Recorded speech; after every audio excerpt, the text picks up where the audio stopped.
Bonjour à tous, bienvenue dans cette nouvelle vidéo où nous allons voir le chiffrement AES qui signifie Advanced Encryption Standard.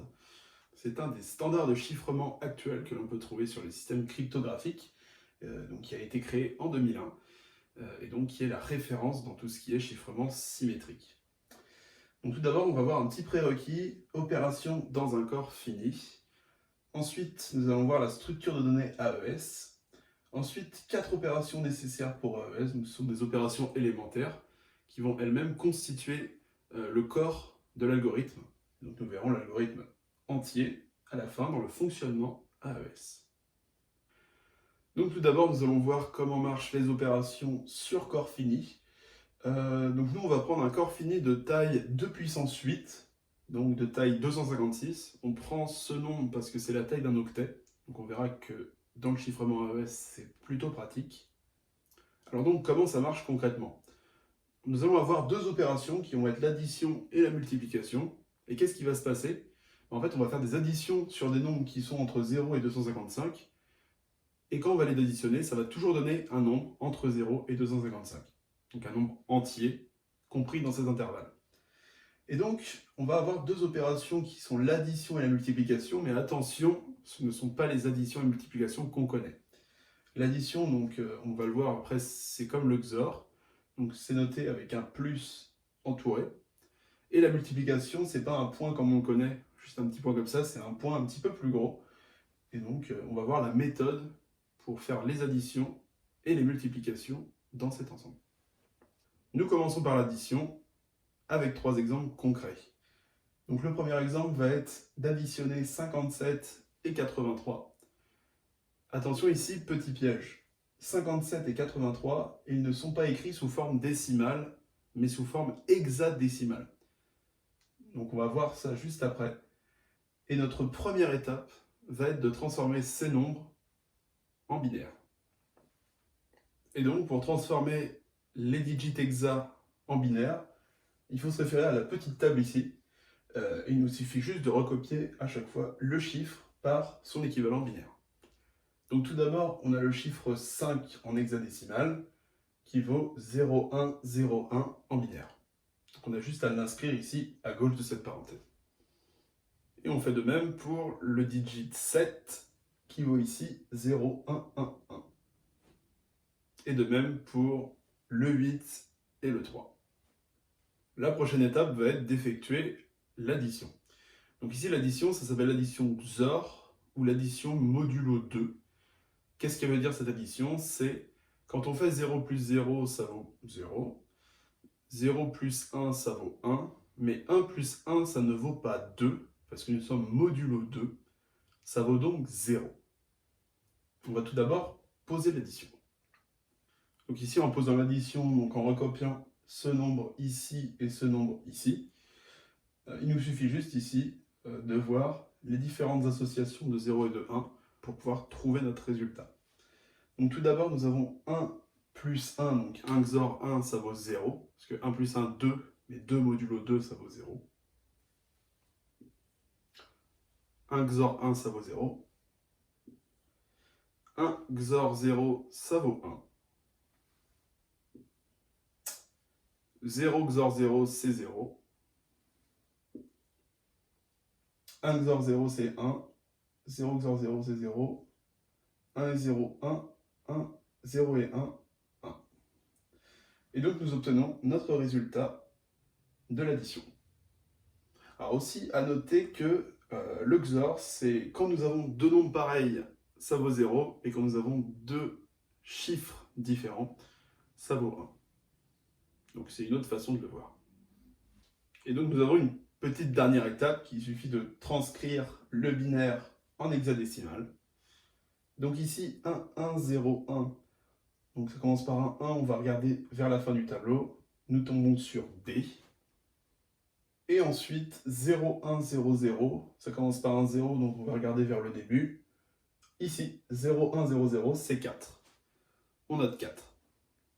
Et donc nous obtenons notre résultat. 57 plus 83 dans un corps fini de taille 256, ça vaut D4. On peut également s'amuser à traduire les nombres en hexadécimal, donc sous leur version décimale. Mais le problème, c'est quand on fait l'opération en décimale, nous obtenons 212 qui n'est pas égal à la vraie somme. Nous devrions ici obtenir 218. Donc c'est pour ça que passer vers le domaine décimal, ça ne fonctionne pas. C'est une opération qui est propre au corps fini de taille 256. Pour le deuxième exemple, nous allons additionner 3f et 0, 0. Donc première étape, nous transcrivons les nombres en hexadécimal vers leur valeur binaire. Donc 3, ici dans le tableau, ça vaut 0, 0, 1, 1. On l'écrit. F, ça vaut 1, 1, 1, 1. Et enfin 0, ça vaut 0, 0, 0, 0. Donc on peut l'écrire 2 fois. Ensuite, prochaine étape, on va poser l'opération, ce nombre-là plus ce nombre-là. Donc ici, nous avons 1 plus 0 qui vaut 1. Et on peut se rendre compte ici que des 1 plus 0, on en a 6. Donc tous les 6 nombres qui sont là, ce sont des 1. Et ensuite, 0 plus 0 qui donne 0. Ces deux valeurs valent 0. Et donc, on peut se rendre compte que ce nombre-là, c'est égal à celui-là. Donc, pas besoin de passer par le tableau. Nous avons directement notre réponse. 3f plus 0, 0, et ben ça vaut 3f. Et donc ici, on a repéré ce qui s'appelle l'élément neutre d'une opération. L'élément neutre, c'est quelque chose que l'on va se servir dans l'opération, mais qui ne va pas avoir de modification sur ce qu'il y a à la base. Donc ici, 0, 0 est l'élément neutre sur un corps fini de taille 256. Et enfin, troisième exemple, 7c plus 7c. Donc on regarde dans le tableau, le numéro 7 vaut 0, 1, 1, 1. On peut donc l'écrire ici dans les deux parenthèses. Et enfin, nous avons c qui vaut 1, 1, 0, 0. Et donc voilà ce qu'on obtient. On peut maintenant poser l'opération. Ici, nous avons 0 plus 0 qui vaut 0. Ensuite, de même. Après, nous avons des 1 plus 1 qui vaut 0 en XOR. Et ça, nous l'avons encore 4 fois. Et à la fin, nous avons 0 plus 0 qui vaut 0. Et donc ici, on se rend compte que nous avons que des 0, donc ça équivaut au nombre 0, 0 en hexadécimal. Nous pouvons noter le résultat ici, et nous avons prouvé l'élément absorbant donc, de cette opération. L'élément absorbant, c'est quand nous additionnons un nombre par lui-même. Ça donnera toujours 0.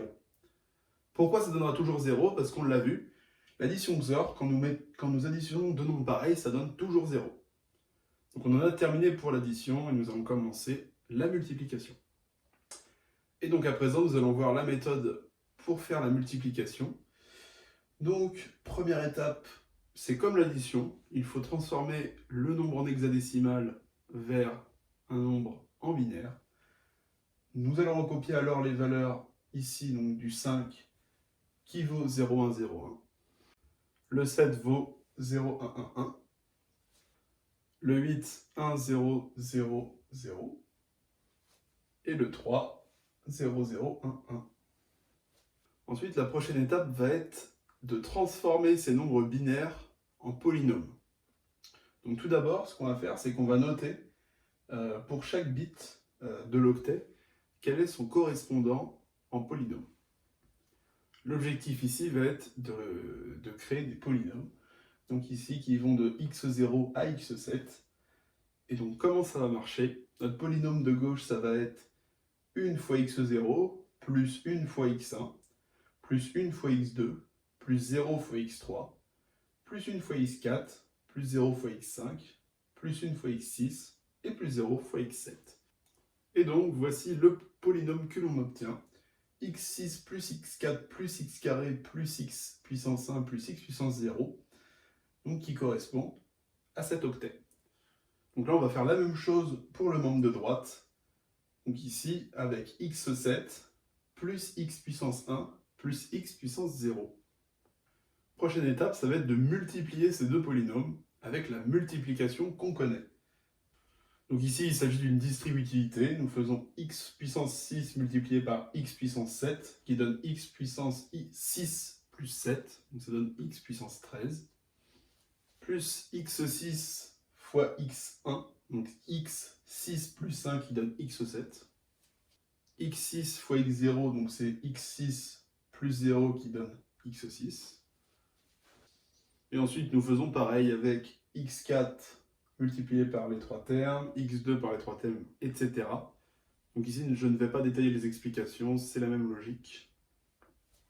Et donc voici le polynôme assez long que nous obtenons quand nous développons le produit.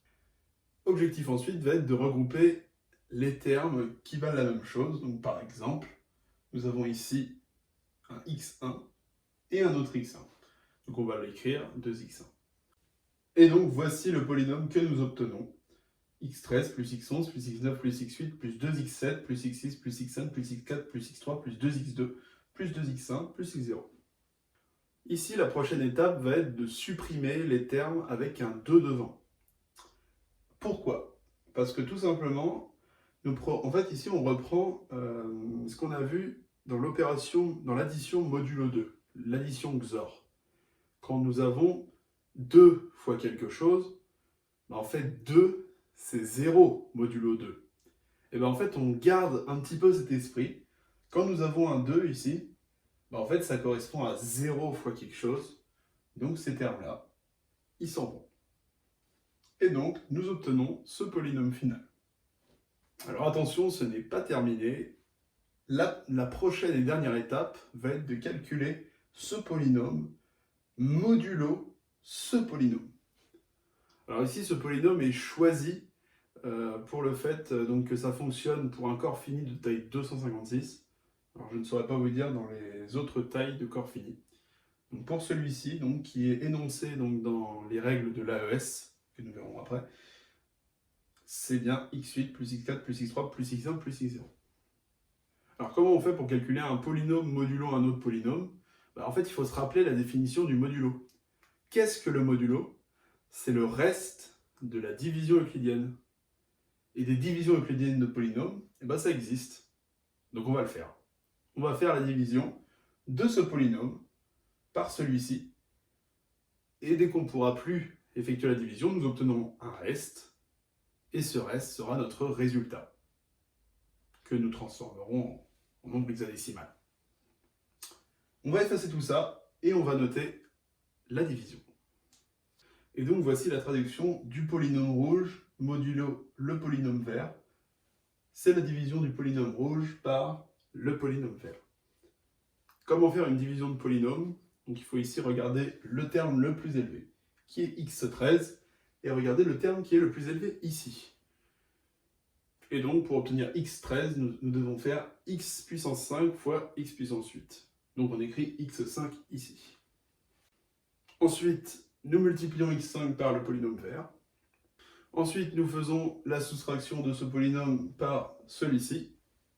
Donc ça veut dire que nous avons l'annulation de tous ces termes. Et nous obtenons x11 plus x4 plus x3 plus x0.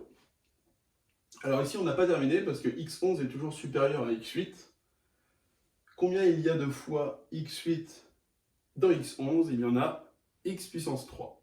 Parce que x puissance 3 fois x puissance 8, ça vaut x puissance 11. Ensuite, ce qu'on fait, c'est qu'on fait x puissance 3 multiplié par ce polynôme. Donc quand nous multiplions x3 par ce polynôme, nous obtenons celui-ci. Et donc nous devons enlever ce polynôme de celui-ci. Donc ça veut dire que le x11 va sauter, le x4 et le x3 vont également sauter. Ça veut dire qu'il va nous rester le x7, le x6 et le x0. Et donc nous obtenons notre reste. Alors ici, on peut modifier un petit peu le polynôme. Pourquoi? Parce qu'on a vu précédemment que nous avions des facteurs 2 devant les nombres et nous pouvions les enlever. Et bien là, en fait, on a un facteur moins 1. Et qu'est-ce que c'est moins 1 modulo 2? C'est 1 modulo 2. Donc ça veut dire que tous les moins deviennent des plus. Là, on a le droit de le faire. Et donc, nous pouvons écrire que le polynôme final, c'est x7 plus x6 plus x0. Et ça, on peut directement le traduire en nombre hexadécimal, parce que nous avons des coefficients qui ne dépassent pas 7, et avant ça dépassait 7, donc on ne pouvait pas écrire sur 8 bits. Et donc maintenant, on se pose la question dans le polynôme, est-ce qu'on a un x7? Oui, donc on met un 1. Est-ce que nous avons un x6? Oui, on met un 1. Est-ce qu'on a un x5, un x4, un x3, un x2, un x1? Non, on n'a pas tout ça. Donc on va mettre des 0. Et enfin, nous avons un x0, donc on va mettre un 1. Étape ultime, transformer ce nombre-là en nombre hexadécimal. On sépare les 8 bits par groupe de 4. 1, 1, 0, 0, on regarde vers la fin, c'est C. On écrit C. 0, 0, 0, 1, c'est 1. On écrit 1. Et donc, nous pouvons écrire que 57 en hexa multiplié par 83 en hexa, ça donne C1. Attention, C1 pour un corps fini de taille 256. Ensuite, deuxième exemple, nous allons effectuer la multiplication de 0,1 par FA. Première étape, comme l'addition, on écrit tout ça sous forme de bits. Ensuite, on transforme tout ça en polynôme. Donc pour le terme de gauche, nous avons tout simplement x0, parce que le reste est à 0. Et pour le membre de droite, nous avons x7 plus x6 plus x5 plus x4 plus x3 plus x1. On va écrire tout ça sous forme d'un produit. Ensuite, on n'a plus qu'à calculer ce produit. Il est beaucoup plus simple que celui d'avant, parce que nous avons ici juste x0. Et x0 fois un nombre, bah c'est comme dire 1 fois un nombre. Donc c'est tout simplement ce polynôme-là. La prochaine étape est donc de poser la division euclidienne. Le problème, c'est qu'ici, x8 est supérieur à x7. Donc ça veut dire qu'ici, on ne peut rien mettre à part un 0. Il n'y a aucune fois ce polynôme dans celui-ci. On peut directement conclure, le dividende qui est situé ici, il est égal au reste. Ce polynôme, c'est directement celui-là qui correspond à f1. Donc ça veut dire que 0,1 fois FA, ça vaut FA. Et donc ici, on peut dire que 0,1, c'est l'élément neutre de la multiplication. Pourquoi? Parce que quand on va multiplier 0,1 par un nombre, on obtiendra toujours ce nombre. Notre dernier exemple sera de calculer 0,0 fois FA. Même étape que tout à l'heure, nous transformons tout ça en octets. Ensuite, nous transformons ces ensembles de bits en polynôme. Alors ici, il y a une nouveauté. Quand nous n'avons ici aucun terme dans le polynôme, nous mettons un 0. Parce que nous n'avons en réalité aucun 1. Donc en fait, c'est 0 fois quelque chose fois 0 fois quelque chose qui donne au total 0. Voici le produit que nous obtenons. Et donc ce produit, c'est clair, il vaut 0. Prochaine étape, nous posons la division euclidienne. Et donc ici, comme l'exemple d'avant, on est un peu bloqué. Pourquoi? Parce que ce polynôme-là n'apparaît jamais dans 0. Donc ici, tout simplement, nous écrivons 0. 0 fois ça donne 0, 0 moins 0, ça donne 0. 0 en hexa, c'est 0, 0. Et donc au final, 0, 0 fois FA, ça vaut 0, 0. 0, 0 est alors l'élément absorbant dans la multiplication. Pourquoi? Parce que à chaque fois qu'on le multiplie, ça reste 0, 0. Et donc à présent, on a vu toutes les petites subtilités de l'addition et la multiplication dans un corps fini de taille 256. On peut alors commencer à voir comment fonctionne AES. À présent, nous allons voir comment fonctionne la structure de données avec AES. Alors tout d'abord, comment ça fonctionne? On va mettre en entrée un message clair. Donc ça peut être par exemple « Bonjour, je vais bien ». Et ensuite, grâce à une clé secrète et l'algorithme AES, nous allons obtenir un message chiffré. Ce message qui ira directement sur le canal de communication, qui sera visible par tout le monde, mais qui ne sera pas compréhensible, à moins qu'on connaisse la clé secrète. Pourquoi? Parce que pour déchiffrer le message, ce sera pareil. On prendra le message chiffré avec la clé secrète et nous obtiendrons le message clair. Donc ici, le message, on l'a transformé en 16 octets, ce qui va donner 128 bits, qu'on va l'écrire ici. Donc c'est une suite de digits hexadécimaux. Et nous avons une clé qui fait la même taille, donc 128 bits, qui est représentée également sous forme d'octet. Donc un octet, je le rappelle, c'est 2 digits hexadécimaux. Ça, ce sont des digits hexadécimaux. Et comment faire pour le structurer pour AES? En fait, on va le mettre dans des boîtes. Donc c'est des tableaux à 2 entrées. Donc des boîtes avec 16 cases, 4 x 4. Et donc comment lire? Nous prenons les 2 premiers digits hexa que nous mettons dans la première case, puis les 2 suivants en dessous. Et en fait, on va les remplir du haut vers le bas, et ensuite de gauche vers la droite. Donc c'est les 4 premiers ici, 5, 6, 7, 8, 9, 10, 11, 12, 13, 14, 15, 16. Donc le dernier, 0E, et bien celui-là. On fait pareil avec la clé, et nous avons les 2 éléments pour travailler avec AES. Donc AES qui va se servir du message clair qui est celui-ci, et de la clé, donc qui est celle-là. Et donc à présent, nous allons voir les différentes opérations que AES va utiliser dans son algorithme. Donc tout d'abord, nous avons subbytes, donc sub qui signifie substituer, et bytes en anglais qui veut dire octet. Donc substituer les différents octets. Donc ça c'est assez rapide, et on ne va pas souvent se tromper si on est bien concentré. Ensuite, nous avons shift rows ou encore rot word. Donc shift rows qui permettent de décaler les lignes. Donc ça, c'est quelque chose d'assez simple. Rot word est encore plus simple. Nous verrons ça juste après.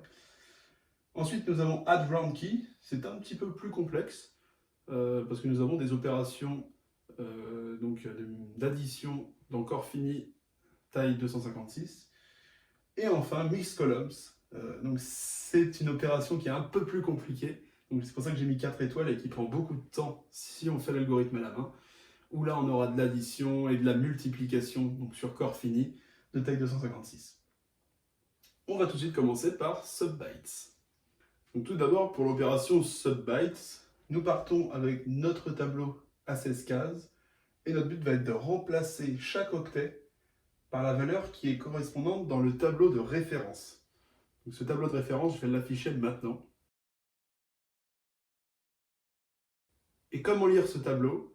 Il suffit de prendre la première lettre, donc hexadécimale, et de la regarder ici dans les lignes. On va regarder la ligne A, ainsi que la colonne C, ici.